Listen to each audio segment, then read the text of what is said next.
Alışveriş yaparken ya da önemli bir karar almadan önce beynimize güveniriz. Evet, beynimiz gerçekten de müthiştir. Ancak sıklıkla zekamızı zayıflatan ve gizlice kararlarımızı etkileyen zihin tuzaklarına da düşme eğilimindedir. En sık düştüğümüz 5 zihinsel tuzak hakkında bilgi sahibi olmak belki bir dahaki sefere sizi bu tuzaklara düşmekten koruyabilir. Şu 3 çeşit kahveden hangisini alırdınız? Çoğu kişi bu soruya büyük boy olanı alırdım şeklinde yanıt veriyor. Eğer size sadece 2 tane seçenek sunsaydım ve bunlar 15 liralık ve 7 liralık seçenekler olsaydı, çoğu kişi 7 liralık seçeneği, yani daha ucuz olanı seçecekti. Ancak ortaya pahalı olandan çok daha az ucuz bir tane yem koyduğumda doğal olarak çoğu kişi bunu büyük boyla kıyaslayıp 14 liraya orta boy alacağıma sadece 1 lira farkla büyük boy olanı alırım diyor. Yani en azından çoğumuz böyle yapıyoruz. Burada amaç size orta boy olan ürünü satmak değil, onu tamamen büyükle kıyaslayabilmemiz için yem olarak kullanıyorlar. Bunun altında zihnimizin kıyaslama yapma, karşılaştırma yapma eğilimi yatıyor. Zihnimiz kendimiz de dahil olmak üzere herhangi bir şeyin değerine karar verirken karşılaştırma yapar, kıyaslama yapar. Yani bir şeyin değeri neyin yanında olduğuna göre değişebilir. Örneğin bu görselde soldaki ve sağdaki turuncu daire aslında aynı büyüklükte. Ancak biz soldakini daha küçük, sağdakini ise daha büyük algılama eğilimindeyiz. Bir dahaki sefere karar verirken yemi yutmayın.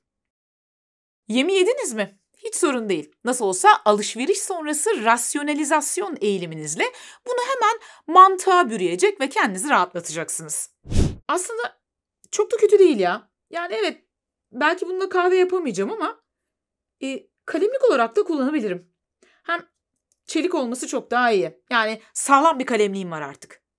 İşe yaramaz, çalışmayan veya aşırı pahalı bir şey aldıktan sonra satın almanın hala buna değdiğine kendimizi ikna etmeye çalıştığımız zamanlar olmuştur. İşte bariz bir şekilde aptalca bir şey yaptıktan sonra bir savunma mekanizması olarak algılarımızda bir çarpıtma yaparız ve olayı mantıklıymış gibi görmeye çalışırız. Yaptığımız bu algısal çarpıtma işlemine mantığa bürüme eğilimi denir. Bu arada eminim sizlerin de sonradan pişman olduğunuz bazı satın almalarınız olmuştur.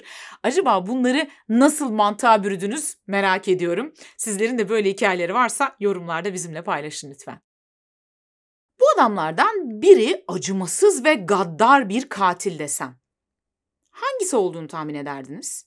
İnsanların çoğu fiziksel olarak daha güzel ya da daha yakışıklı insanlara daha olumlu sıfatları yakıştırırken, fiziksel olarak daha dezavantajlı ya da tırnak içinde daha çirkin insanlara ise daha olumsuz sıfatları yakıştırma eğilimindedir.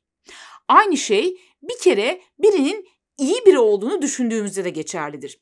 Eğer bir kere birinin iyi biri olduğunu düşünürsek diğer tüm iyi sıfatları da ona yükleme eğilimindeyizdir. Yani eğer birisi iyi birisi ise aynı zamanda çalışkandır da, aynı zamanda titizdir de, aynı zamanda yeteneklidir de. Ve yine aynı şey tersi için de geçerlidir. Yani eğer birisiyle ilgili olumsuz düşünüyorsak diğer olumsuz özellikleri de ondan bekleme eğilimindeyizdir. Örneğin bir öğretmene öğrencilerinden birinin kötü bir alışkanlığı var dendiğinde ilk olarak aklına haylaz öğrencilerinin gelmesi de bu yüzdendir. Psikolojide buna hale etkisi diyoruz. Hale, ayla, halo ya da İngilizce okunuşuyla halo. İngilizce'de ışığın çevresindeki halka, hale anlamına gelmektedir. Hale etkisi ilk kez 1920'li yıllarda psikolog Thorndike tarafından ortaya atılmıştır ve günümüze kadar çok sayıda araştırma ve deneyle de ispatlanmıştır. Yani birilerinin sırf daha güzel ya da daha yakışıklı olduğu için bir yerlere geldiğini ve onlara kıyak geçildiğini düşünüyorsanız pek de haksız sayılmazsınız. Zira yapılan araştırmalar değil kıyak geçilmek ya da işte daha iltimaslı davranmak, iletişimde biraz daha özen göstermek, mahkemelerde dahi bunun avantajlarından faydalanıldığını görüyoruz. 1974 yılında Amerika'daki davaları inceleyen araştırmacı M.G. Efron, sanığın fiziksel görünümünün mahkemedeki hakimlerin ve jüri üyelerinin kararlarını etkileyip etkilemediğini incelemiş ve sonuçta aynı suçtan yargılanan kişilerde fiziksel olarak daha çekici olanların diğerlerine oranla daha az ceza aldıklarını ortaya koymuştur. Benzer bir çalışma 90'lı yıllarda da tekrarlanmıştır ve bu çalışmada da çok ağır suçlarda değil belki ama daha hafif suçlarda ve para cezalarında daha çekici olan kişilerin daha az ceza aldıkları ve daha az para cezasına çarptırıldıkları görülmüştür. Farkında olsak da olmasak da hale etkisi davranışlarımızı etkiliyor. Sahip olduğumuz görüş ve inançlar ne yazık ki çoğu zaman gerçekliği objektif olarak değerlendirmemizi engeller. Karşılaştığımız bilgilerden halihazırda sahip olduğumuz inançları, mevcut bilgileri destekleyenleri daha çok seçme, onlara daha çok inanma ve onlara daha çok güvenme eğilimindeyizdir. Kişilerin kendi mevcut inançlarını destekleyen bilgileri kayırma, öne çıkarma, daha güvenilir bulma, diğerlerini ise yok sayma, görmezden gelme eğilimine psikolojide doğrulama yanlılığı ya da teyit yanlılığı diyoruz.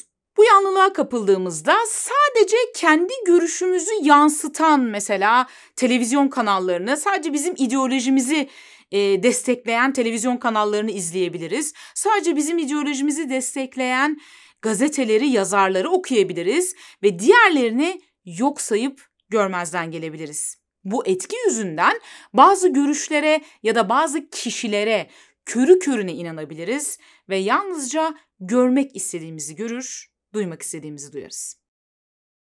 Bir ürünün üzerine son kalan 5 ürün ya da sınırlı bir süre bu fiyata, cuma gününe kadar bu fiyata gibi ifadeler eklendiğinde o ürünün satışının arttığı firmalarca çok iyi bilinen bir gerçektir. Hatta oturduğum semtte bir dükkan var ve üzerinde kocaman "kapatıyoruz, kapanmadan önce son fırsatları yakalayın" gibi yazılar yazıyor. Ancak yıllardır açık. Biz artık dükkanın adının "kapatıyoruz" olduğunu düşünmeye başladık. Bu gibi ifadeler ilkel beynimize hitap ediyor ve bir kıtlık sinyali gönderiyor.